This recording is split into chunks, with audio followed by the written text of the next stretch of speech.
En siglos anteriores dependíamos del clima y del seguro de los propietarios para protegernos. El estruendo de un rayo era considerado la voz de un dios molesto. Un eclipse solar parecía nada más y nada menos que un dios vengativo que se devoraba la fuente de vida. Como era de esperar, los antepasados creían que las fuerzas de la naturaleza en realidad eran dioses, seres temibles que podrían ser destructores a menos que fuesen aplacados. En contra de este telón de fondo comenzaron a aparecer las primeras criaturas parecidas a los ángeles. Los atributos más conocidos de esos ancestros angelicales eran las alas. El linaje de esas criaturas con alas se remonta al antiguo Egipto.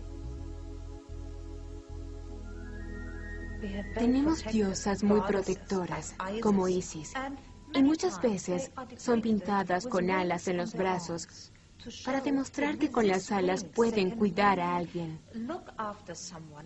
Puede ser al esposo Osiris, puede ser a cualquiera que necesite protección. El máximo dios en el segundo y en el primer milenio era Amún, y no tiene alas, pero tiene plumas en la corona. Para que quede claro, por un lado, tiene un aspecto celestial y por otro lado, un aspecto protector. Las alas también era un elemento central en el arte funerario, indicando que la protección divina continuaba después de la muerte. El poder protector de los seres sobrenaturales con alas también puede encontrarse entre el reino que surgió en Mesopotamia alrededor del 900 a.C. Esta región situada entre los ríos Tigris y Éufrates es llamada generalmente la cuna de la civilización. Está donde se encuentra Irak en la actualidad.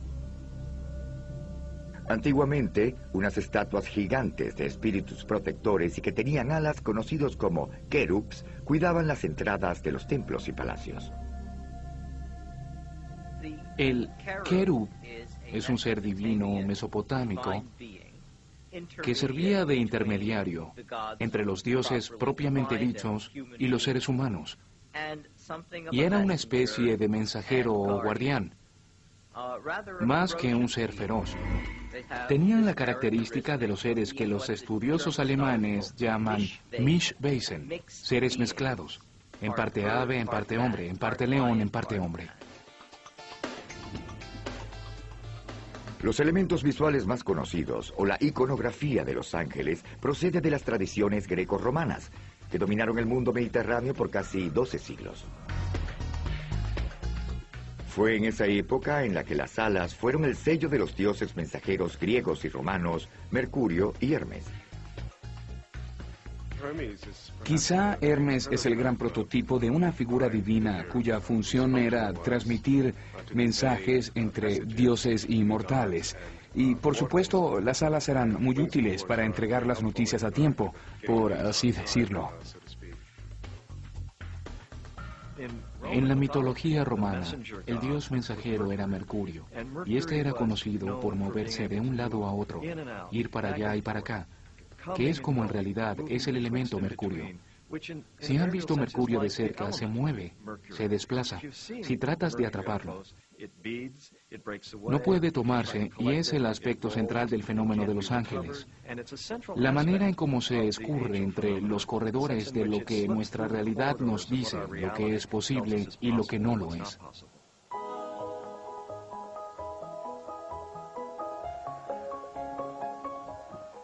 Las alas también simbolizan la emoción de la conquista.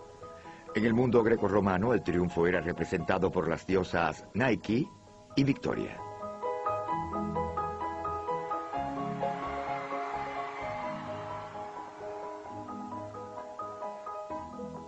El panteón grecorromano también incluía dioses menores como Cupido y sus primos los Erotes. Mediante ellos, los placeres del amor, de la música, el vino y el jolgorio eran añadidos a los significados evocados por las alas. Por eso es obvio que estas figuras alegres aparezcan en joyas como pendientes y zarcillos, pero también aparecían en lugares más sobrios. Este sarcófago romano del siglo III a.C. presenta un coro de ángeles Erotes y Victoria. Al igual que los egipcios que existieron antes que ellos, los romanos ricos planificaban cuidadosamente su sepelio. Tenían una idea fuera de la magia, esa magia que nos protege. Y si demuestras cosas, entonces puedes llevarlos a la realidad y puedes obligar a los dioses a que te cuiden, a que no te descuiden en lo absoluto. Entonces se relacionan con las diosas con alas, Erotes y Victoria. Quieren que triunfen por encima de la muerte. Las criaturas con alas de la religión greco-romana, como las de Egipto y de Mesopotamia, que existieron antes que ellas, no eran vistas intrínsecamente como buenas o malas. Si ves hacia Grecia o Roma, observas esfinges con alas, con un poco de peligro o de algo demoníaco. Pero algo que es peligroso o demoníaco puede ser, por otro lado, bueno, fuerte y protector. Desde su punto de vista, vieron que la mayoría de las cosas tiene dos lados. Sin embargo, la diferente identidad de lo bueno y lo malo que reconocemos hoy también estaba comenzando a tomar forma. Durante la época en que las creencias grecorromanas dominaban el mundo mediterráneo, el antiguo cercano oriente estaba dominado por Persia, que es Irán en la actualidad. En esos 12 siglos, todo lo que conocemos como civilización oriental, Atenas, Jerusalén, Roma, todo se tomaba en cuenta. En esa época había dos imperios mundiales. Estaban los romanos o los de Atenas por un lado y los persas por el otro lado. La religión de los antiguos persas, el zoroastrianismo, es practicada por menos de 200.000 seguidores. Pero nos suministran un vínculo crucial en la evolución del monoteísmo y sus ángeles. El profeta de esa antigua fe era Zaratustra, Zoroastro en griego. Él propuso la idea de un ser supremo meramente benevolente, Ahura Mazda. Generalmente era simbolizado por un hombre que salía de un círculo de alas. Ahura Mazda significa Señor Sabio. En contraste, había una fuerza totalmente maligna, un demonio en forma de serpiente conocido como Angra Mainyu o Ahriman. Zaratustra vio un dualismo cósmico, en el cual el Dios bueno, el Dios creador, Ahura Mazda, es totalmente bueno, y su demoníaco oponente, que existía desde la eternidad, como así ocurrió, Angra Mainyu, significa espíritu temible y destructivo, es completamente malo. El zoroastrianismo propone que la lucha dual entre el bien y el mal terminará en una confrontación momentánea y final. La antigua fe también incluye un rango inferior de seres sobrenaturales llamados Yasatas. Pueden considerarse como los antecesores de los ángeles modernos. Así como la gente le reza a los ángeles en busca de protección y éxito, por curación o por fines particulares, los zoroastrianos también podrán invocar a uno u otro Yatsata. Generalmente pintan a los ángeles persas con un anillo que simboliza el Huarna, un poder que ayuda o protege. El Huarna también se simboliza por el emblema del ala de Ahura Mazda. El Huarna puede ser visto como un prototipo de ángeles porque tiene alas, y las alas son figuras sobresalientes de los ángeles. También es luminoso.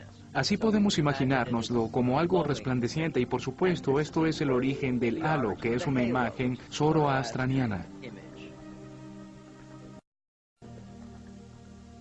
Los diferentes ángeles prototipos del zoroastrianismo, además del reconocimiento de las fuerzas del bien y del mal, sentaron las bases para el reino de los ángeles como los conocemos en la actualidad.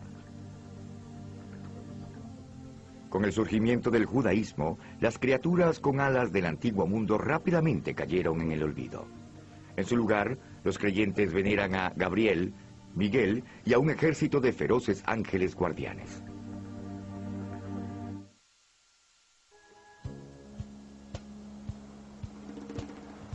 En casi toda la historia humana, nuestros nerviosos antepasados se consolaban adorando múltiples dioses. Fue en los pequeños reinos de Israel y Judea en los que la gente puso su fe en las manos de un dios. Luego, conocidos como judíos, empezaron a escribir sobre sus creencias alrededor del 1000 a.C., 10 siglos antes del nacimiento de Jesús. La Biblia hebrea, o Tanaj, estaba compuesta por un período aproximadamente de 800 años, desde el 1000 hasta el 160 a.C. Los cristianos le dicen el Viejo Testamento. Aquí los ángeles que conocemos hoy hicieron su primera aparición. Los primeros ángeles que conocemos son los querubs, querubines en hebreo. En uno de los primeros capítulos del Génesis, Dios ubica a querubs en el jardín del Edén para que impida que Adán y Eva vuelvan luego de la expulsión. Pero estos querubs no son los ángeles obesos del día de San Valentín. Estos ángeles son fuertes, aterradores ángeles de seguridad de Dios, tanto en actitud como en nombre. Los querubs provienen del querub de Mesopotamia. En el pasado, muchos dioses y diosas han sido incorporados a las religiones, así como los ángeles y demonios. Aún conservan un poco de poder y fuerza, pero fueron degradados. Por ejemplo, la diosa de 6 alas de la antigua Siria quizás ha inspirado una forma del serafín, un ángel de 6 alas de la Biblia hebrea. Los serafines están demasiado cubiertos por las alas. En parte es porque no tenemos a la disposición la verdadera forma de ellos, y por eso no sabemos cuál es su naturaleza, y en realidad las alas realmente la ocultan. No sabemos cuál es su apariencia, no podemos saberlo, simplemente son superiores a los humanos. Quizás los ángeles menos conocidos en la Biblia hebrea son los mencionados por el profeta Ezequiel. Es una extraña visión del carruaje de Dios descendiendo, algo que ve en un sueño. Ezequiel ve fuego, luces y resplandor alrededor del carruaje, así como las extrañas criaturas con alas y múltiples caras. Cada uno de estos ángeles tiene una cara humana, pero también tiene la cara de un águila, un león y de un buey. 4 caras en total. Es extraño, es muy extraño. Para mí no es un sueño, sino una pesadilla. Pero es una pesadilla importante porque ejerce una tremenda influencia dentro de la tradición judía. Aunque Ezequiel y muchos otros textos incluyen ángeles, solo en el libro de Daniel los ángeles son realmente mencionados. Quizá este texto es mejor conocido por el episodio en el que Daniel es lanzado como bocadillo a los leones reales por orden de un rey molesto. Pero es también donde los ángeles Gabriel y Miguel aparecen por primera vez en el mundo. Gabriel y Miguel son nombres completamente hebreos.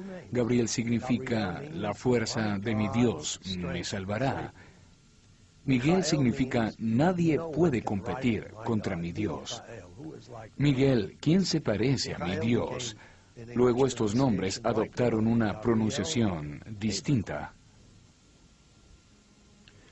Por primera vez, Gabriel asume el papel de mensajero preeminente de Dios. En Daniel, él anuncia el plan de Dios para acabar con los babilonenses. Miguel, que está preparado para apoyar a Gabriel con un poco de fuerza, hace su primera aparición como el ángel fuerte de Dios. Pero Gabriel y Miguel son las excepciones. No hay más nombres de ángeles incluidos en la Biblia hebrea. Existe el deseo absoluto de mantener al ángel con una sola función. Una sola función. Es el mensajero de Dios, no es una entidad de él o de ella.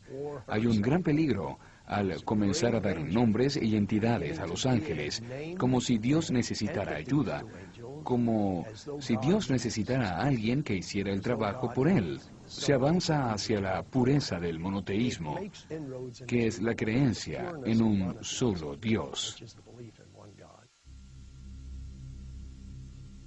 La idea central de un Dios supremo y único también determinó el punto de vista del demonio en la Biblia hebrea. No había ninguno. En hebreo no hay ningún equivalente para demonio, y no hay ningún equivalente al concepto actual de Satanás, que significa ángel malo o el jefe de la tropa de los ángeles malos. Satanás, que está en toda la Biblia, se considera un enemigo de Dios. La palabra hebrea Satanás en realidad significa adversario, la descripción del empleo, no del nombre. En el Tanaj, Satanás pertenece al círculo interno de los ángeles. Es adversario de los seres humanos, no de Dios. Satanás parece una especie de abogado acusador en el cielo, que reúne evidencia en contra de un individuo como Job, por ejemplo, y luego le lleva las pruebas a Dios. Los ángeles se reúnen ante Dios en algo parecido a una conferencia que llevan a cabo las figuras más importantes del cielo semanal o mensualmente. Dios les pregunta, ¿qué me vas a decir? ¿Qué has hecho? Y los ángeles les cuentan lo que hicieron. Y luego Dios siempre recurre a Satanás y le dice, ¿y qué me dices tú?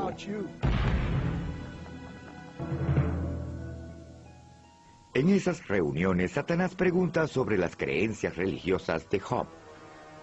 Luego Satanás prueba la fe de Job atormentándolo con enfermedades, fracasos en los negocios e incluso la muerte de su familia, todo sin el consentimiento de Dios.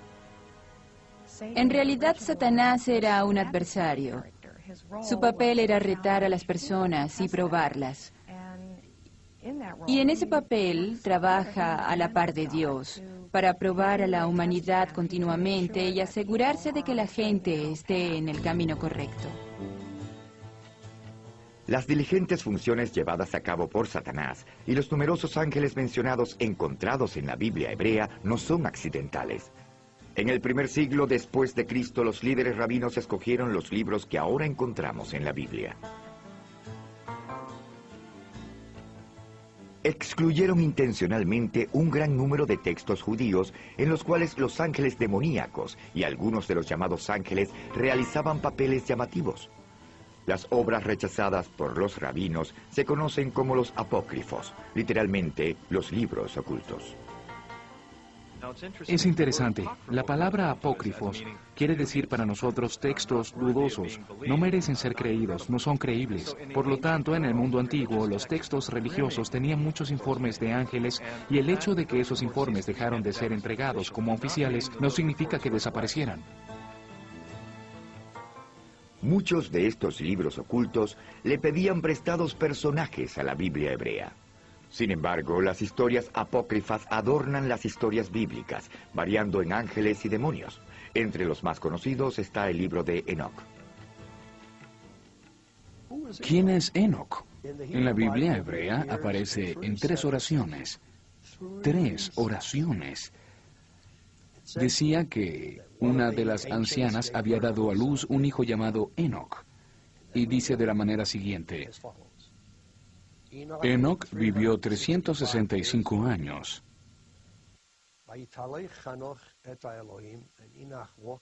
Enoc caminó con Dios y luego él ya no era nadie. Dios se apoderó de él. Es un pasaje muy extraño. Aparte de esa pequeña referencia en el Génesis 5:24 que dice que Enoc fue llevado al cielo por Dios, una verdadera abundancia espectacular de literatura mística surge donde los ángeles juegan un papel muy importante. En el primer libro de Enoc, las mujeres terrenales llamaban la atención no esperada de los ángeles lujuriosos. Dios se molesta cuando esos ángeles husmean y seducen a las mujeres.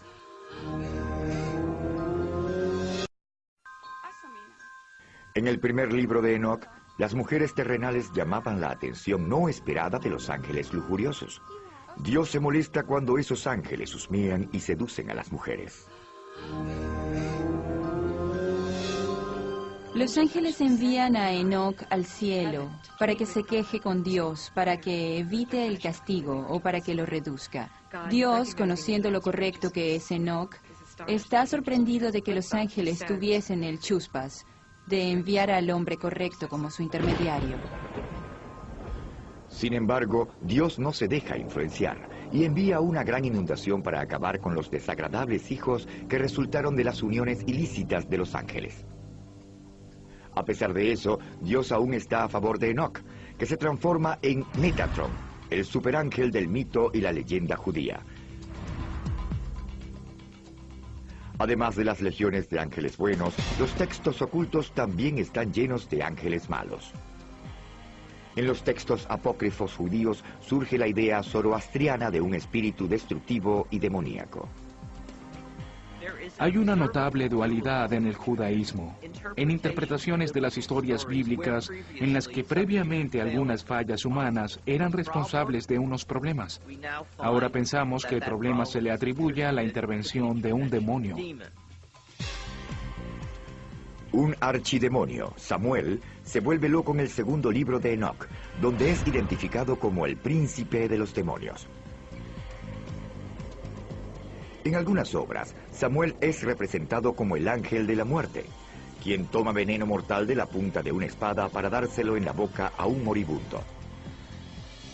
La salida de Satanás del cielo no aparece en toda la Biblia hebrea, pero se consigue en el texto apócrifo La vida de Adán y Eva.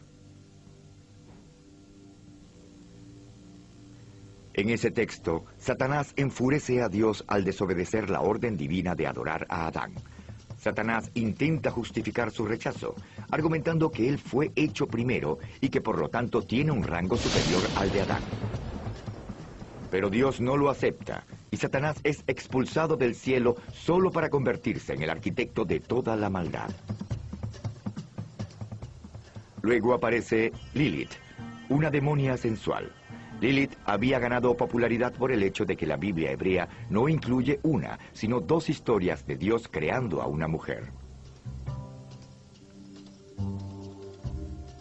Según el primer capítulo del Génesis, Dios creó al hombre a su imagen y semejanza. Para citar, creó al hombre y a la mujer. En unos versículos posteriores, Dios le crea a Adán una mujer y la crea de una de sus costillas. La Biblia no revela ninguna razón para esa segunda historia. Pero los seres humanos siempre quieren saber más, sobre todo cuando se trata de relaciones, y la principal relación es la de Adán y Eva. Y entonces, ¿qué ocurrió? La explicación propuesta en muchos libros apócrifos es que Adán había tenido otra esposa anterior a Eva. Esa mujer era Lilith, que era una mala mujer, una mujer con pasado. Lilith era una divinidad cananita. Las historias sobre ella entraron en la tradición judía. No aparecen en el libro del Génesis, pero las conseguimos en los libros apócrifos de la Biblia y en el folclore hebreo. Con relación a aspectos sexuales, se rehusaba a obedecer a Adán, que le decía, así lo vamos a hacer. Y ella le contestaba, ¿es una orden? Yo soy tan criatura de Dios como tú. Ella era más lista y más poderosa que él. Generalmente a los hombres no les gusta eso en las mujeres y se van, pero ella maldijo a Eva, la nueva esposa de Adán, por celos. Según la historia, Lilith fue desterrada al océano que quedaba más lejos y que no podía conseguirse. Luego se convirtió en la madre de todos los demonios, mujeres, y se casó con Samuel. Entonces Samuel y Lilith forman la pareja sin gloria de la historia mística judía. Son ángeles muy, pero muy malos. Pero aun cuando muchos de los textos apócrifos estaban siendo escritos, una nueva secta de judaísmo era propagada por toda la Tierra Santa. Sus seguidores adoptaron el rico legado del judaísmo de los ángeles. Sin embargo, llevaron a esos ángeles por nuevas direcciones y siguieron su propio camino como cristianos.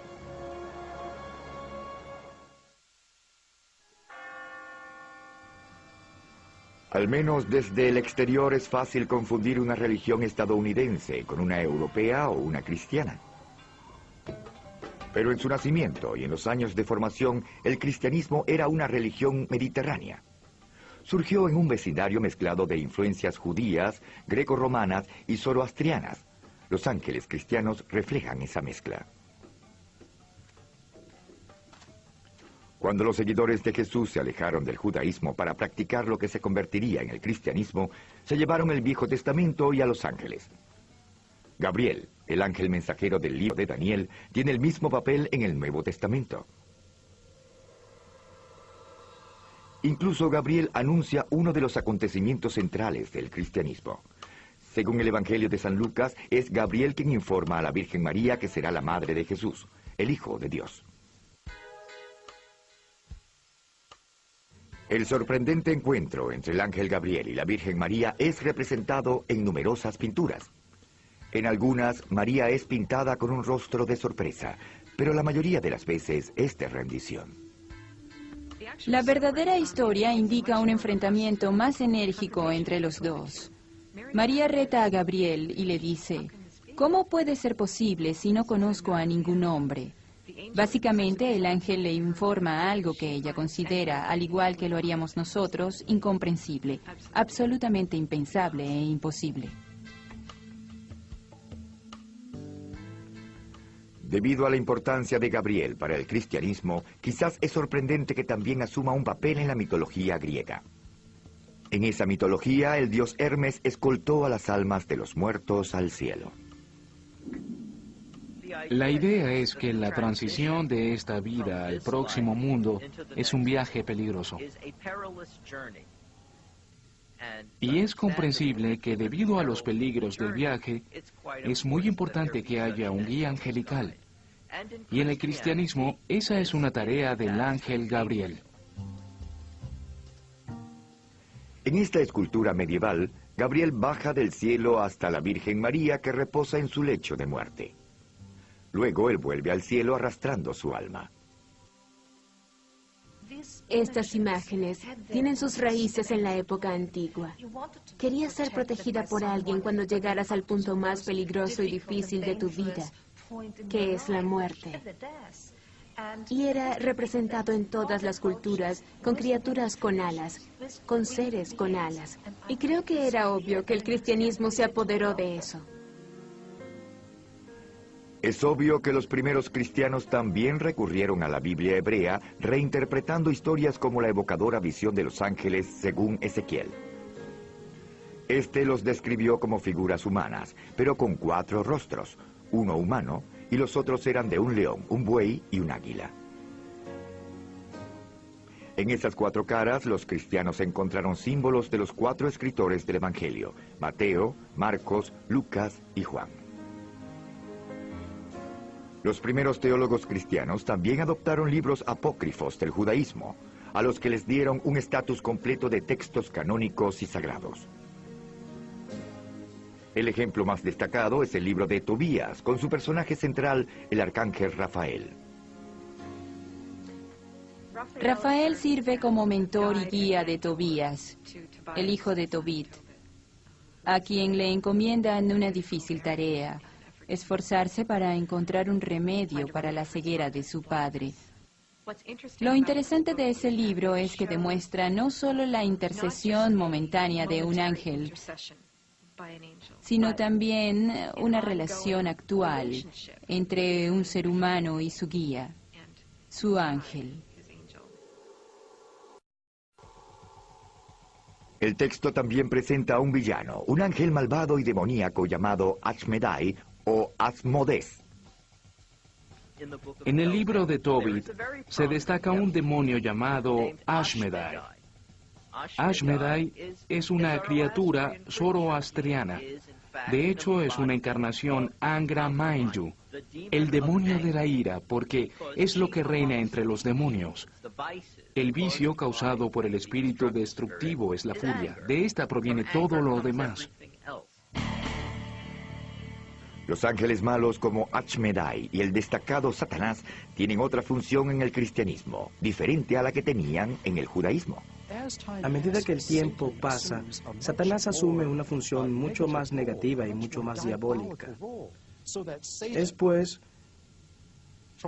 cuando Satanás pasa de ser el abogado acusador del cielo a la fuerza del mal que actúa contra Dios. El Satanás cristiano es irremediablemente malo. En el Nuevo Testamento, Satanás es denunciado de principio a fin. El encuentro más importante entre Dios y Satanás está descrito en el libro del Apocalipsis.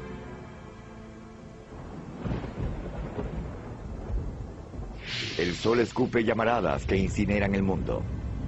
Terremotos acaban con las montañas desde el fondo y el cielo comienza a caer.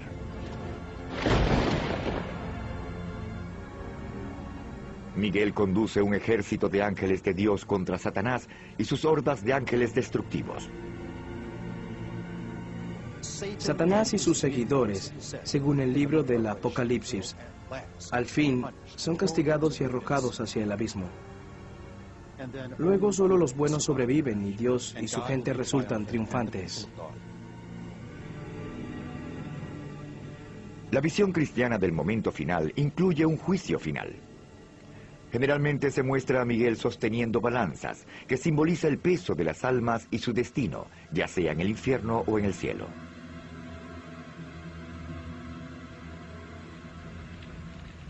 Durante siglos, los teólogos cristianos han escrito bastante sobre la naturaleza de los ángeles. Entre las obras que ejercieron más influencia estaba un texto del siglo IV, la jerarquía celestial. La jerarquía celestial es importante para nosotros porque establece detalladamente 9 clases de ángeles. Los cielos están divididos en 3 jerarquías y 3 niveles en cada jerarquía. Cada jerarquía tiene un nombre, un tipo de ángel con sus obligaciones específicas. Aunque ahora no están muy claras, estas categorías de ángeles o coros guiaron a la Iglesia durante miles de años, hasta el 1500.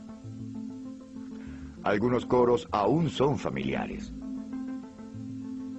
Los serafines eran el rango más alto, el más cercano a Dios. Los más cercanos al mundo material, los ángeles comunes de todos los días, eran el rango más bajo. Era el grupo más apropiado para el contacto con los seres humanos. Los arcángeles, literalmente jefes, los ángeles más importantes, supervisaban a los ángeles inferiores. Según la leyenda, también servían como guardianes de algunas personalidades más importantes, como jefes de Estado o líderes religiosos. La jerarquía celestial menciona a 7 arcángeles. En el siglo VIII, se eliminaron 4 de la lista porque aparecieron en obras apócrifas.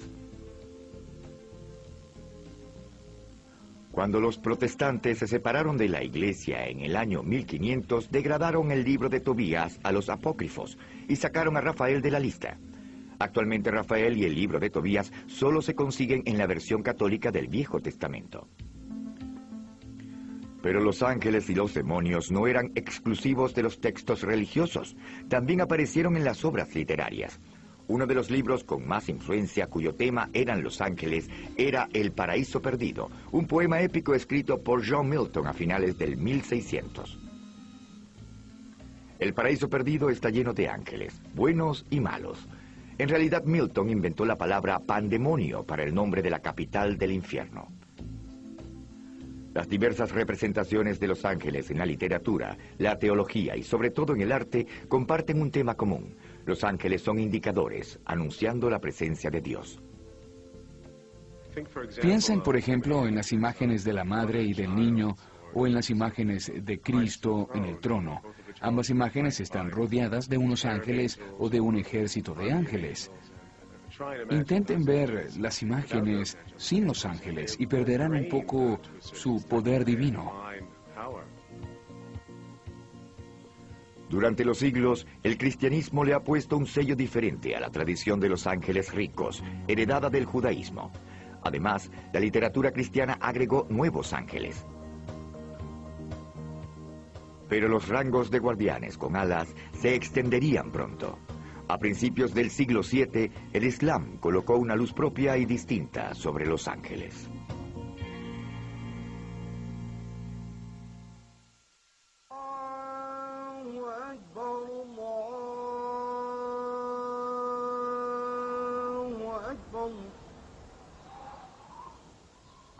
Hasta hace poco, la religión de 1 millardo de musulmanes era un misterio para la mayoría de los estadounidenses.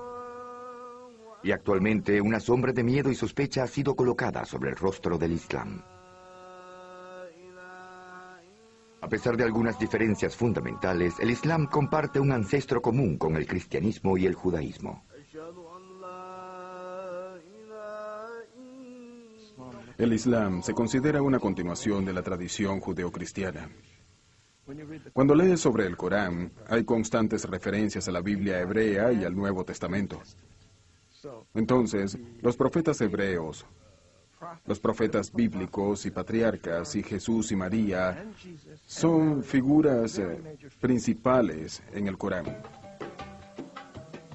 Las obras de arte, como estas pinturas de Adán y Eva, ilustran las relaciones. Esta escena en la que se ahogaban los soldados del faraón proviene del Éxodo en la Biblia hebrea. Incluso el bautizo de Jesús es representado con reverencia en la obra de arte musulmana. La herencia común de judíos, cristianos y musulmanes también incluye a los ángeles. En el Islam se cree en los ángeles. Es uno de los principios. Son las características del creyente. Cree en Dios y en el libro, y cree en los ángeles. Por lo tanto, no son secundarios, son centrales. El Corán, la escritura sagrada del Islam, está relacionada directamente con el ángel Gabriel. Gabriel, o Jibrael, como se dice en árabe, es el ángel de la revelación. Y es Gabriel quien le recita el Corán a Mahoma. Recuerden que Corán significa en árabe Gorán, Algorán, la recitación. Gabriel juega un papel sumamente fundamental como el ángel que le lleva el Corán a Mahoma y le anuncia que él es el profeta, que él va a ser el recitador del mensaje de Dios. Es Gabriel quien escolta a Mahoma en lo que se llama el viaje nocturno, un peregrinaje épico por los cielos. En cada etapa, el ángel anima al profeta. Al final, Mahoma se queda a solas, cara a cara con Dios. Para los musulmanes observantes, el ritual de la oración es un medio para ascender a Dios. Los oradores ordinarios se conformaron después de que Mahoma volvió del viaje nocturno. Ellos decían, ¿Dios nos mandó algo? Y él les contestó, sí, les traje estas oraciones. Mediante estas oraciones van a participar en el regreso a Dios. Y por supuesto, según lo que recen, cada creyente tiene el apoyo de todos los ángeles cuando rezan las oraciones. El Corán, que reconoce a Jesús como profeta, también incluye la Anunciación, el momento cuando el ángel Gabriel anuncia a la Virgen María que va a dar a luz a Jesús. Además, el Corán habla de seres etéreos llamados observadores que se parecen a los ángeles guardianes. Se dice que en el Corán hay observadores y se entiende que el observador es un ángel. Hay un aspecto de Dios, una criatura de Dios, un ángel que está presente en todo paso, tan cerca como la vena yugular, como el Corán se expresa de Dios. Hay un modo de que Dios esté presente en nuestras vidas. Hay tradiciones que dicen cosas como, un ángel baja como cada gota de lluvia. ¿De qué otra forma cae la lluvia del cielo si los ángeles no la traen? Los ángeles son los mensajeros que hacen bajar la creación como la conocemos. El Islam también cuenta con las fuerzas del mal, criaturas conocidas con el nombre de Chayatín o Satanás. Como en la tradición judía, los Chayatín son adversarios de la humanidad, no de Dios. Los profetas vienen, nos llaman ante Dios, llegan hasta nuestra naturaleza espiritual. Satanás dice, no quieres hacer eso, tienes cosas más importantes que hacer, preocúpate solo por ti. Ignora la dimensión espiritual, mira esta tierra maravillosa, toda esta comida, sexo, control y poder. Así que esto es tensión y el alma vacila un poco. La mayoría de los Chayatins, las criaturas que seducen a la humanidad y la desvían del camino del profeta, son criaturas conocidas como jinn. Este es un concepto coránico. Creo que es más familiar para las personas con las 1001 noches. El genio, ¿no es así? Aladino y su lámpara maravillosa. Él la frota y el genio sale. Así como en las tiras cómicas, es muy buena. De hecho, es una representación de la idea islámica de la maleabilidad de las criaturas jinn. Estas están hechas de fuego, lo que significa que tienen apariencia, pero no es fija. Los ángeles están hechos de luz y no tienen forma. El más destacado entre el jinn y las figuras más cercanas al Satanás del estilo cristiano es el Iblis. Pero en el Islam, la batalla entre el bien y el mal se lleva a cabo en un plano más individual que en un plano cósmico. Iblis, Satanás, es visto como la encarnación mística de todas las tendencias malas en los seres humanos. Los celos, la envidia, el odio, el rencor, todas esas cosas desaparecen con la carrera de Iblis. Definitivamente está bajo el control de Dios, cumpliendo con el trabajo de llamar a la gente por el camino erróneo para que ellos no puedan distinguir cuál es la dirección correcta. Los musulmanes, al igual que los cristianos, vislumbran un juicio final. Sin embargo, la hora final del Islam no es una pelea entre Dios y el demonio expuesta en el libro del Apocalipsis. En el Islam, un ángel llamado Israfil toca la trompeta varias veces, activando la resurrección del mundo. El Corán dice, la tierra es transformada en otra tierra y el cielo pasa a ser otro cielo. Entonces sucede una transformación radical de la naturaleza, del cielo y de la tierra. Durante esa transformación épica, los muertos de todas las épocas son resucitados para que enfrenten el juicio final. Al igual que en el cristianismo, los ángeles participan.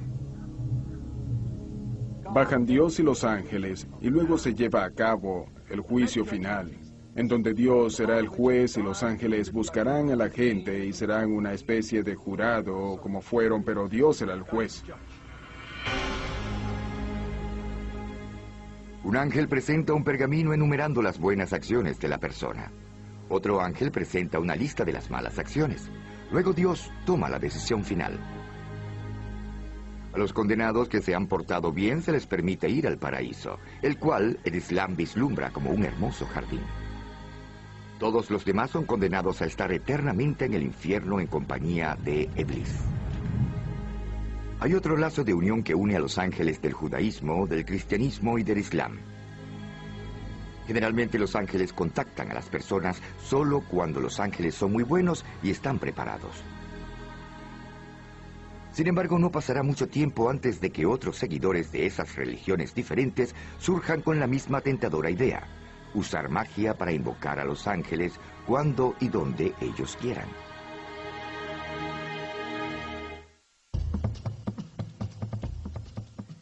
Era algo inevitable. Sabiendo que había ángeles y sus poderes estaban por doquier, alguien estaba a punto de preparar una fórmula mágica para contactarlos directamente.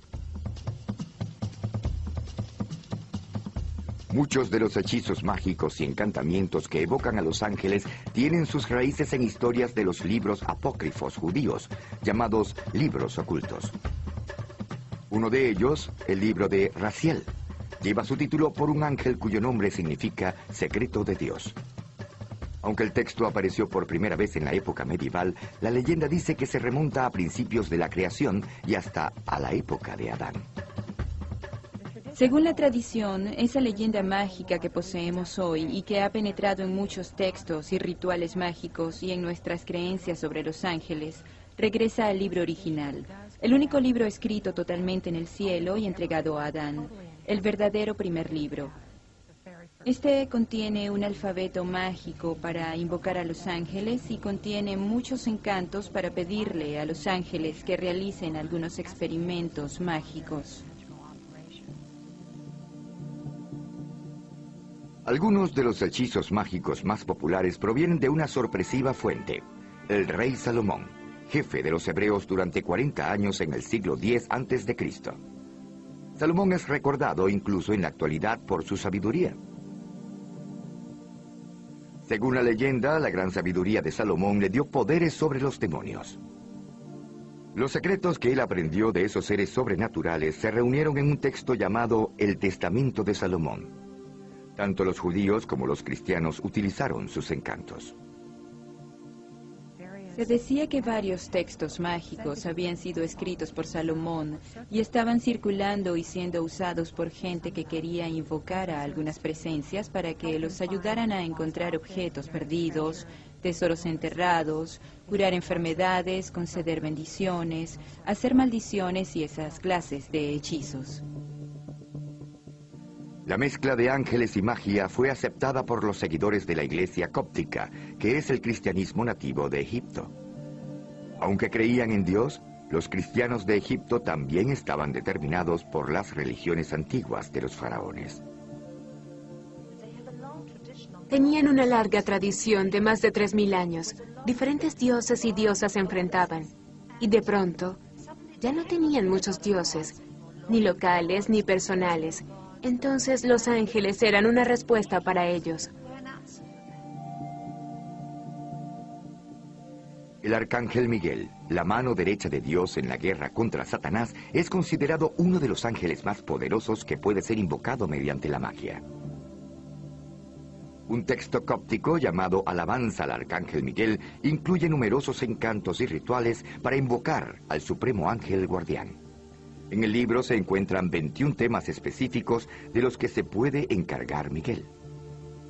Si tienes hijos que han muerto, si eres hombre y has tenido una experiencia de impotencia, si tienes una presencia demoníaca en tu vida, si tus animales no se están comportando bien, si tienes problemas con los negocios, Miguel puede bajar, puede quedarse a tu lado, acompañarte y cuidarte. Miguel puede ser tan fuerte y puede estar cerca de ti. Además está Gabriel, otro ángel invocado para hacer numerosos encantos. El Gabriel que aparece en esos textos es poderoso, extraordinario, con una personalidad más mundana. Tiene estrellas y características cósmicas alrededor de él. Hay cartas circulares porque el lenguaje de Gabriel es el lenguaje de las esferas, el lenguaje de los cielos. No es un Gabriel agradable con el que te sientas a tomar café. Ese ángel es un Gabriel cósmico. Otro texto cóptico, el libro mágico de María y los ángeles, invoca a 9 ángeles diferentes con nombres exóticos como Obiud, Garnabiud y Garnabiel. Algunas veces los nombres son locos e inusuales. No sabemos de dónde vienen, pero después de todo son criaturas locas e inusuales, por lo tanto, a veces tienen nombres espectaculares e inusuales, y por lo tanto están aquí. El texto por sí solo, escrito en el idioma cóptico antiguo de Egipto, invoca a los 9 ángeles en grupos de 3. Obiud, Garnabiud y Garnabiel.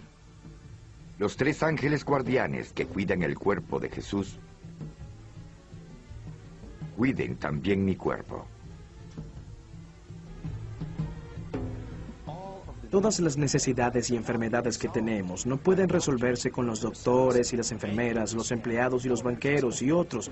Así que podemos recurrir a esos ángeles. Por lo tanto, tener a esos poderosos ángeles guardianes con nosotros es tener un dinamo de fuerza con nosotros y para convertirnos en un dinamo de fuerza.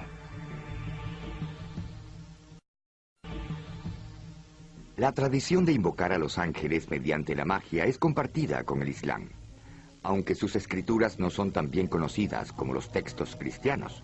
Sin embargo, parece que se está trabajando sobre los principios familiares. He visto muchos libros mágicos.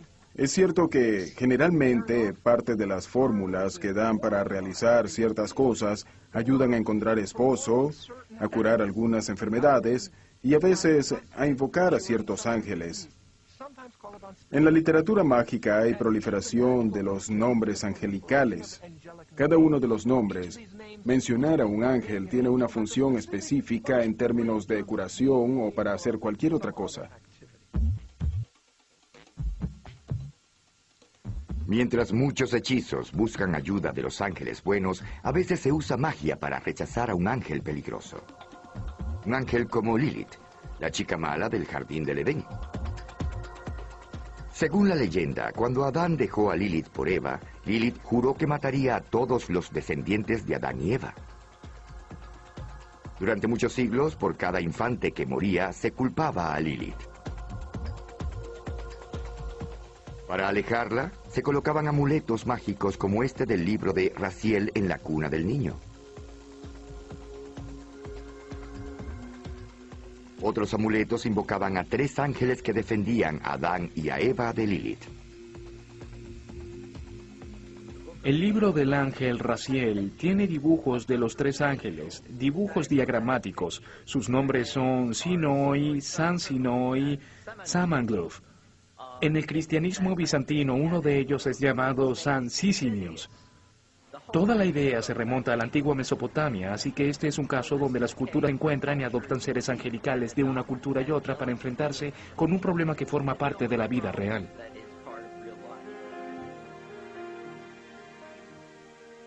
Incluso actualmente se dice que los ángeles intervienen cuando la vida de un niño está en peligro.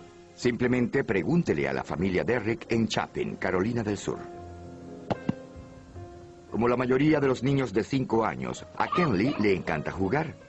Es difícil creer que pasó sus primeros días en la Tierra luchando entre la vida y la muerte, ya que nació 3 meses antes de lo esperado. Generalmente, uno de 4 bebés en la condición de Kenley muere. Tenían un neonatólogo que habló con nosotros y nos habló sobre los riesgos. Fueron muy claros sobre lo que pasa en el peor de los casos cuando se está en esa situación. Entonces, lógicamente que nos asustó mucho.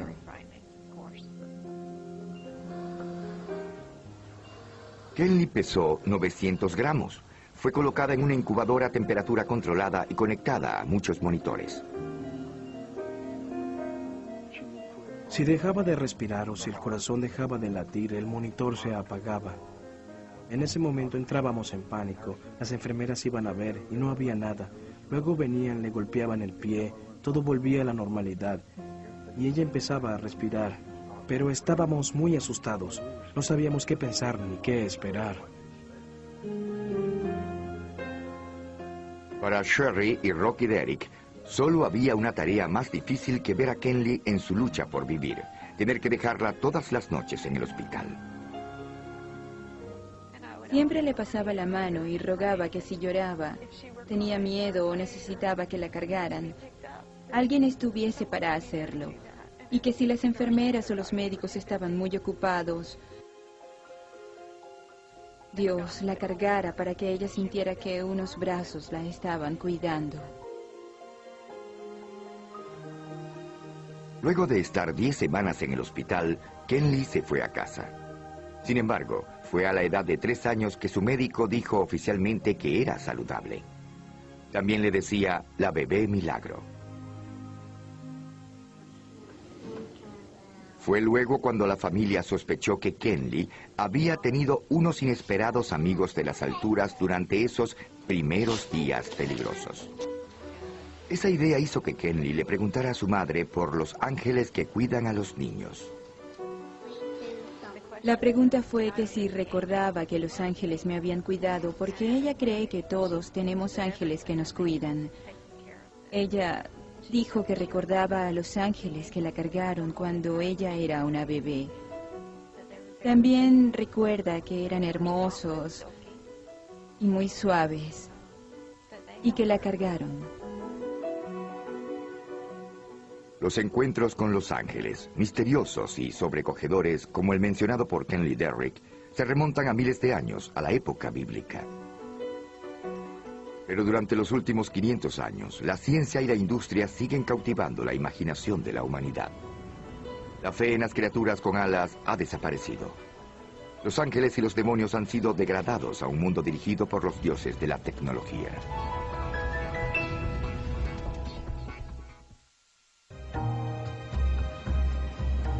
Si los ángeles tuviesen tarjetas de presentación, quizás serían algo así. Se espantan demonios, deshágase de los demonios. Muchos creen que los ángeles son los guerreros de Dios y que todo eso es bueno, que son los supuestos ganadores en un enfrentamiento final contra Satanás y las fuerzas del mal. A inicios del arte cristiano, los ángeles eran dibujados con fondos de oro o mostrados como mensajeros celestiales. eran materializados en parte por el mundo humano. Sin embargo, con la llegada del Renacimiento en el año 1300, la vista solemne de los ángeles empezó a cambiar. Los ángeles eran vistos en paisajes e interactuando con los seres humanos, y esa tendencia continuó hasta el punto en que los ángeles parecían tener una vida sensual y que tenían relaciones tanto con los humanos como con los divinos. Para la época del Renacimiento, el ángel había perdido mucha de su importancia teológica y se había convertido en una figura artística. Una de las ironías en el modo como los ángeles fueron representados en contextos cada vez más sensuales es que la respuesta despertó miedo donde no había control. Y los humanos estaban haciendo el amor con los demonios, y estos estaban ante nosotros, en medio de nosotros, y corrían un gran peligro mortal de ser poseídos por fuerzas demoníacas. Durante 300 años, el aterrador miedo hacia los demonios se completó por los horrores de la vida diaria. Entre el 1300 y el 1600, Europa vivió un periodo de violencia y caos terrible. Francia e Inglaterra se desangraron debido a una serie de guerras que duraron 100 años. La peste negra causó estragos en Europa, causando la muerte de 1/3 de la población. Parecía que los demonios estuvieran por todo el mundo, para atentar a la gente, para que se descarriara. Satanás estaba suelto en todos lados. Era un verdadero enemigo, y parecía que los ángeles buenos se habían retirado. El cristianismo se separó por desacuerdo. La separación terminaría con el nacimiento del protestantismo, pero para las autoridades de la iglesia de la época era obvio que Satanás estaba ganando control. La maquinaria de la iglesia y el Estado se instaló para combatir al demonio. La Inquisición se concentró en el lado demoníaco, en que los demonios estaban en todos lados, intentando alejar a la gente de Dios. En retrospectiva, podemos ver que la Inquisición estaba casi poseída por todas las fuerzas, de las que intentaba proteger a la gente todo ese tiempo. Aun cuando se desató la Inquisición y la cacería de brujas, algunos individuos estaban observando, registrando, grabando, pensando, inventando, probando y descubriendo. El empirismo, el nuevo punto de vista científico del mundo, ayudó a calmar la creencia en los demonios. Pero en el proceso, la antigua ciencia de los ángeles también fue considerada. En casi todo el periodo durante el que los ángeles aparecieron, volviendo a la antigüedad, su realidad fue algo que se dio por sentado. Eran reales en la vida de la gente que los denunció hoy en el mundo, pero con el surgimiento del empirismo, con el surgimiento de un énfasis en «demuéstrame», en la verificación, en la confirmación, en la búsqueda de las huellas, era un momento difícil para la ciencia de los ángeles. Durante el 1700 y el 1800 se le quitó poder a los ángeles y a los demonios. Incluso los cherubs, los que una vez fueron los temibles protectores del jardín del Edén, fueron transformados en pequeños ángeles. El brillo a todos los cherubs y los convertimos en pequeñas criaturas que parecen mascotas y no querubines. Encontramos ángeles en la arquitectura, en el arte, en artefactos ordinarios de un modo que nunca habían estado antes, como objetos decorativos, accesorios más que profundas fuerzas espirituales.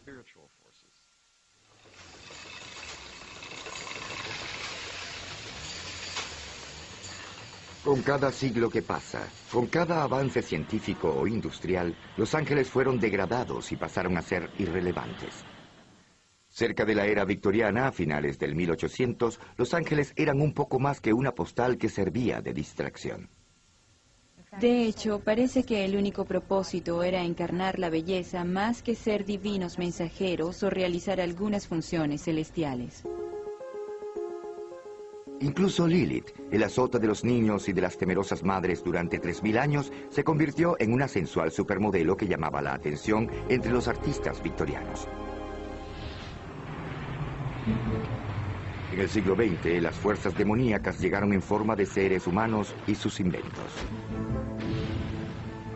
La ciencia y la tecnología demostraron ser tan eficaces como los agentes de la muerte y de la destrucción. Aún así, había episodios que parecía el trabajo de ángeles. Durante la Segunda Guerra Mundial, el cabo Dom Aquino sirvió en un ejército relacionado con un general, la tercera unidad de Patton. Sus lugares de esparcimiento estaban en una casa abandonada. Una noche, Aquino oyó que tocaron a la puerta. Abrí la puerta y había un capitán. Tenía un casco en el brazo y era el diamante rojo de la 5ª Infantería y la Cruz Roja del Cuerpo Médico. Él dijo, quiero que salgas de esta casa, pero yo le dije, señor, este es mi lugar de esparcimiento, estoy descansando. Él dijo, no, es una orden inmediata, váyase. Entonces dije, ¿qué voy a hacer? Tenía que salir de allí. Aquino encontró otro lugar donde dormir. Al próximo día regresó al edificio. Subí y en el lugar donde estaba durmiendo había un gran agujero. El lugar estaba destruido. Un proyectil entró por la ventana. La noche anterior a esa, la artillería alemana había disparado contra las bases estadounidenses. Si Aquino hubiese dormido en otro lugar, ¿hubiese muerto instantáneamente? Cuando Aquino le contó a sus amigos sobre el incidente, notaron una obvia inconsistencia en la historia. El capitán era el enigma. Me dijeron que él estaba muy lejos, que la 5ª División estaba muy lejos, que no había ninguna 5ª División allí ni ningún capitán. No sé, pero eso fue lo que yo vi. ¿Es posible que un ángel llegara hasta la puerta de Aquino y se disfrazara de capitán oficial médico en la 5ª División de Infantería? Los ángeles hacen lo que sea para cumplir su objetivo. Creo que el ángel se vistió así para que Dom Aquino le creyera, tuviera fe en él. Y de hecho, él salió de la casa, así que el ángel hizo lo necesario. En la historia de Dom Aquino está un clásico ángel mensajero. La pregunta es de siempre, ante cualquier persona, ¿por qué los ángeles salvan a algunas personas y a otras no? De hecho, allí radica la paradoja de la fe. Lo que nos proporciona un encuentro con ángeles es la esperanza y la comodidad de que hay respuestas más completas y que nos serán reveladas algún día. Los soldados estadounidenses volvieron de la Segunda Guerra Mundial para crear un mundo de mucha prosperidad y maravilla tecnológica. Pero quizás también era la última era en la que la ciencia y la tecnología eran adoradas sin ninguna pregunta. Al final, parecía que las máquinas no daban la felicidad. A medida que transcurría el siglo XX, la humanidad comenzó a desatar las fuerzas de la maldad. Luego de estar olvidados durante algunas décadas, finalmente los ángeles fueron necesitados otra vez en la Tierra.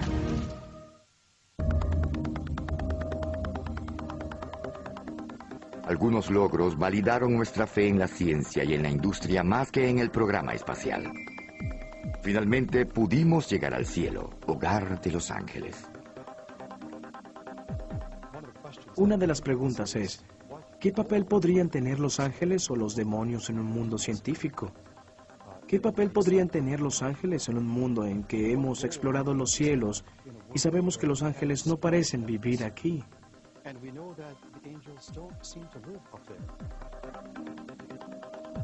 Aunque la ciencia alcanzó las estrellas, los ángeles nuevamente estaban haciendo su presencia calladamente.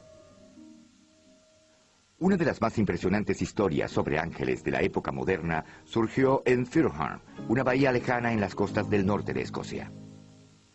A mediados de 1960, Peter, Eileen, Caddy y Dorothy McLean sembraron un pequeño jardín en Firthorn. Más tarde llegaron otros. Firthorn fue visto como un experimento en cooperativa entre los seres humanos y los reinos de los ángeles y los espíritus de la naturaleza. McLean dice que hizo contacto con una especie de ángel de jardines que estaba en Firthorn, así como con los espíritus de las especies individuales de las plantas. Sin embargo, los ángeles de los jardines no se parecían en nada a los ángeles del Renacimiento. Para mí un ángel no se presenta de una única forma. Un ángel puede estar aquí y allí al mismo tiempo, así como la calidad de alegría que hay entre tú y yo y todo lo demás, y al otro lado del mundo como todo lo demás. El suelo productivo en Findhorn era de un tamaño legendario. Los repollos llegaban a pesar casi 18 kilogramos. Las plantas con flores alcanzaban a los 2 metros, el doble de la altura normal. Los científicos estaban perplejos.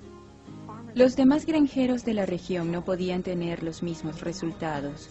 No había ninguna explicación científica aparente para el extraño florecimiento de la vegetación en esa comunidad. Sin embargo, hubo una explicación perfecta si se acepta la idea de ángeles y espíritus. Es como si la naturaleza dijera, mira, aquí estoy. ¿Cómo llamó tu atención? El tamaño de los vegetales simplemente era una obvia sorpresa para los incrédulos. Llamaba la atención diciendo, aquí estamos, ahora estamos aquí, sigamos adelante. La verdadera tarea es cómo trabajamos juntos, cómo cooperamos. Según Linfield y otros veteranos de Findhorn, las lecciones aprendidas en el jardín aún son relevantes. Sin embargo, no tengo que llamarlos, todo está aquí. Por ejemplo, si cerrara los ojos, ¿te irías? No, abriría los ojos y allí estarías. Es igual con el ángel de los jardines, igual que con cualquier presencia angelical, es el acto de oír, ver y reconocer.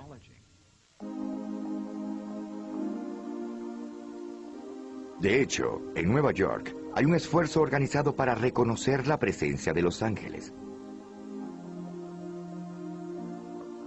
Está aquí, en el piso 20, cerca del cielo. Recibimos más de 5.000 historias al año para nuestra Angels on Earth Magazines y aproximadamente son 100 semanalmente. Estaba sorprendido por el número de personas que dicen haber tenido un encuentro cercano con un ángel, de una forma u otra, en su vida diaria. Las cartas son escritas tanto a máquina como a mano. Algunas son bien elaboradas y otras no. Son tan variadas como la gente que la escribe, pero parece que todas comparten una característica en común. La persona que nos escribe sabe que va a contar algo que es increíble. Automáticamente la gente sabe que debe probar que está cuerda cuando comienza a contarnos una historia sorprendente. Los ángeles pueden adoptar cualquier forma concebible que convenza al ojo humano. Se nos han presentado como ráfagas de viento, melodías musicales e incluso como destellos en una noche de verano. Una manifestación angelical es más variada de lo que se pueda imaginar. Había una joven mujer, una policía que estaba en medio de un terrible tiroteo. Siempre le rezaba a San Miguel y se le apareció tal como sale en los cuadros, con botas, espada, peto, alas, en un estilo muy tradicional. Recuerdo una historia que envió un lector. Estaba en su bicicleta e iba por un camino montañoso. Iba muy rápido. Vio hacia arriba y miró algo que le pareció ser un grupo de ángeles que lo estaban viendo. A pesar del predominio de los ángeles y las historias sobre encuentros con ángeles, algunos acontecimientos sugieren que la batalla entre el bien y el mal aún no termina. Muchos creen que el impulso angelical reside en cada uno de nosotros y que estamos en la línea defensiva frente al demonio. Por nuestra naturaleza tenemos el potencial de ser ángeles. ¿Y qué es un ángel? Mi concepto de ángel es alguien que hace el bien a otra persona de manera muy desinteresada. No es porque él o ella espera una recompensa. Eso mismo es ser un ángel. Es posible que los ángeles sean reales, tienen una especie de existencia independiente, autónoma. Si es verdad, sería irracional que exista la necesidad de interrelacionarse. Quizá no sean reales y quizás el humano necesita una serie de proyecciones o una añoranza espiritual para no sentirse solo en el universo. Podrían ser las dos cosas. ¿En verdad existen los ángeles y los demonios? Y si es así, ¿cuál es su verdadero propósito? Sean reales o no, parece claro que estas criaturas fantásticas son algo más que simples mensajeros del cielo. Para muchos representan los mejores y los peores impulsos de la humanidad, una lucha actual entre el bien y el mal, una batalla que es librada diariamente en todo el mundo y dentro de cada individuo.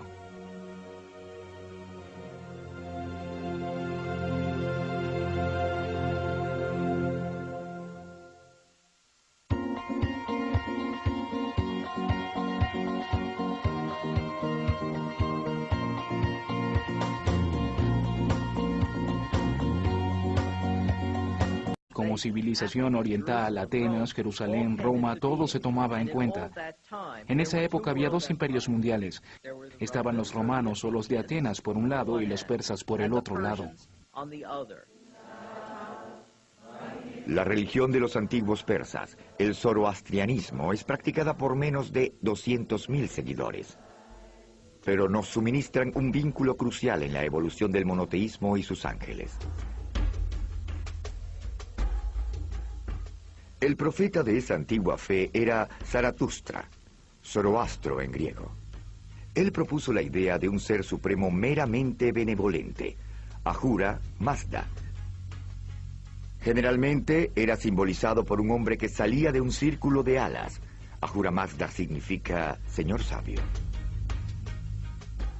En contraste, había una fuerza totalmente maligna, un demonio en forma de serpiente conocido como Angra Mainyu o Ahriman. Zaratustra vio un dualismo cósmico, en el cual el Dios bueno, el Dios creador, Ahura Mazda, es totalmente bueno, y su demoníaco oponente, que existía desde la eternidad, como así ocurrió, Angra Mainyu, significa espíritu temible y destructivo, es completamente malo. El zoroastrianismo propone que la lucha dual entre el bien y el mal terminará en una confrontación momentánea y final. La antigua fe también incluye un rango inferior de seres sobrenaturales llamados yásatas. Pueden considerarse como los antecesores de los ángeles modernos. Así como la gente le reza a los ángeles en busca de protección y éxito, por curación o por fines particulares, los zoroastranianos también podrán invocar a uno u otro yátsata. Generalmente pintan a los ángeles persas con un anillo que simboliza.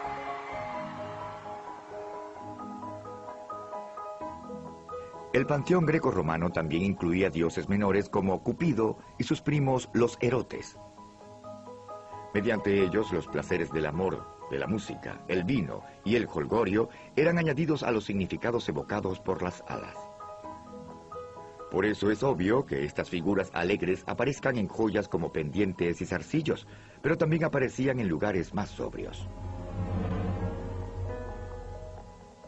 Este sarcófago romano del siglo III a.C. presenta un coro de ángeles Erotes y Victoria. Al igual que los egipcios que existieron antes que ellos, los romanos ricos planificaban cuidadosamente su sepelio. Tenían una idea fuera de la magia, esa magia que nos protege. Y si demuestras cosas, entonces puedes llevarlos a la realidad y puedes obligar a los dioses a que te cuiden, a que no te descuiden en lo absoluto. Entonces se relacionan con las diosas con alas, Erotes y Victoria. Quieren que triunfen por encima de la muerte. Las criaturas con alas de la religión greco-romana, como las de Egipto y de Mesopotamia, que existieron antes que ellas, no eran vistas intrínsecamente como buenas o malas. Si ves hacia Grecia o Roma, observas esfinges con alas, con un poco de peligro o de algo demoníaco. Pero algo que es peligroso o demoníaco puede ser, por otro lado, bueno, fuerte y protector. Desde su punto de vista, vieron que la mayoría de las cosas tiene dos lados. Sin embargo, la diferente identidad de lo bueno y lo malo que reconocemos hoy también estaba comenzando a tomar forma. Durante la época en que las creencias grecorromanas dominaban el mundo mediterráneo, el antiguo cercano oriente estaba dominado por Persia, que es Irán en la actualidad. En esos 12 siglos, todo lo que conocemos Utiliza el Huarna, un poder que ayuda o protege. El Huarna también se simboliza por el emblema del ala de Ahura Mazda. El Huarna puede ser visto como un prototipo de ángeles porque tiene alas, y las alas son figuras sobresalientes de los ángeles. También es luminoso. Así podemos imaginárnoslo como algo resplandeciente, y por supuesto esto es el origen del halo, que es una imagen zoroastraniana. Los diferentes ángeles prototipos del zoroastrianismo, además del reconocimiento de las fuerzas del bien y del mal, sentaron las bases para el reino de los ángeles como los conocemos en la actualidad. Con el surgimiento del judaísmo, las criaturas con alas del antiguo mundo rápidamente cayeron en el olvido. En su lugar, los creyentes veneran a Gabriel, Miguel y a un ejército de feroces ángeles guardianes.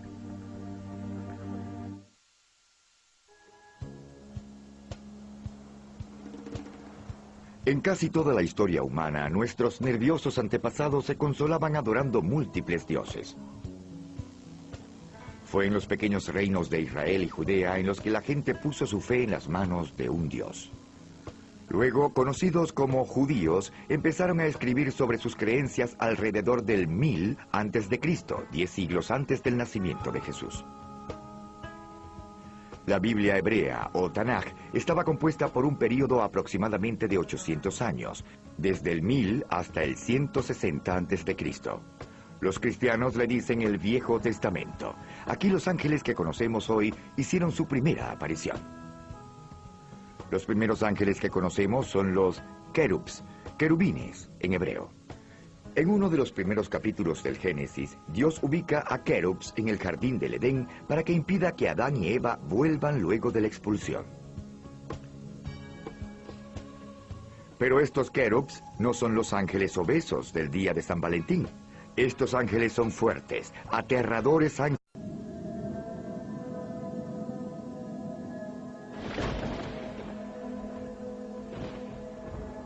En siglos anteriores dependíamos del clima y del seguro de los propietarios para protegernos. El estruendo de un rayo era considerado la voz de un dios molesto. Un eclipse solar parecía nada más y nada menos que un dios vengativo que se devoraba la fuente de vida. Como era de esperar, los antepasados creían que las fuerzas de la naturaleza en realidad eran dioses, seres temibles que podrían ser destructores a menos que fuesen aplacados. En contra de este telón de fondo comenzaron a aparecer las primeras criaturas parecidas a los ángeles. Los atributos más conocidos de esos ancestros angelicales eran las alas. El linaje de esas criaturas con alas se remonta al antiguo Egipto. Tenemos diosas muy protectoras, como Isis, y muchas veces son pintadas con alas en los brazos para demostrar que con las alas pueden cuidar a alguien. Puede ser al esposo Osiris, puede ser a cualquiera que necesite protección. El máximo dios en el segundo y en el primer milenio era Amún, y no tiene alas, pero tiene plumas en la corona. Para que quede claro, por un lado, tiene un aspecto celestial y por otro lado, un aspecto protector. Las alas también era un elemento central en el arte funerario, indicando que la protección divina continuaba después de la muerte. El poder protector de los seres sobrenaturales con alas también puede encontrarse entre el reino que surgió en Mesopotamia alrededor del 900 a.C. Esta región situada entre los ríos Tigris y Éufrates es llamada generalmente la cuna de la civilización. Está donde se encuentra Irak en la actualidad. Antiguamente, unas estatuas gigantes de espíritus protectores y que tenían alas conocidos como querubs cuidaban las entradas de los templos y palacios.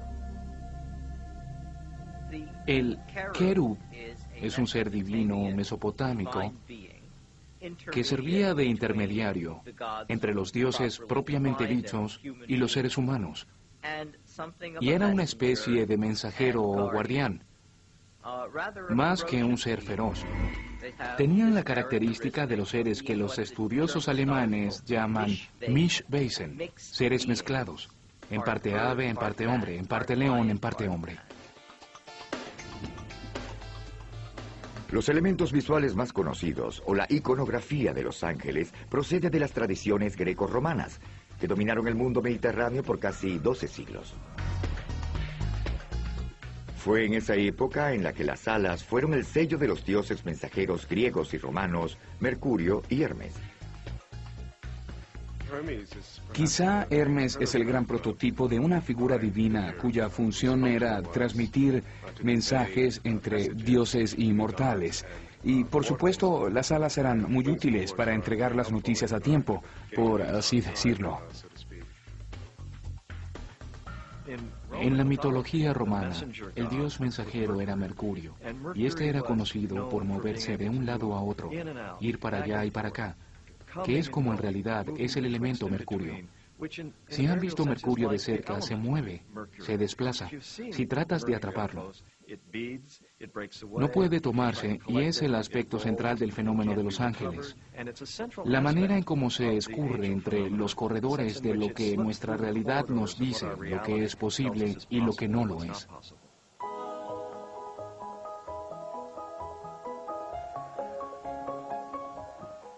Las alas también simbolizan la emoción de la conquista. En el mundo grecorromano, el triunfo era representado por las diosas Nike y Victoria.